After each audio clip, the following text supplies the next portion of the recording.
In this video, I'm going to show you how you can go ahead and create a board on Trello. For more tutorials, make sure you subscribe, and let's get right into it. So the first thing you want to go ahead and do is log into your Trello account, and then once you've logged in, you'll be on this page here, which is like the home page of Trello.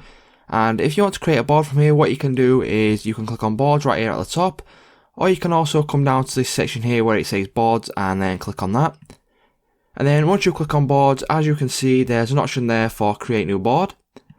Click on create new board, and from here you can click on start with a template if you want to do that.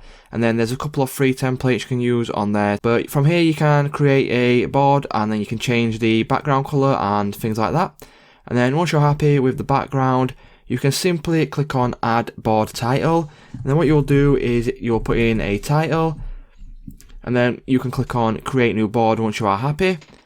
And then once you click on create new board, as you can see, my new board has now been created, and you can click on all the settings and things once you're in there, and then you can start creating like checklists and things like that. So it's just that simple, guys. If this video did help you out, please don't leave a like, comment, subscribe to the channel, and I'll see you in the next one.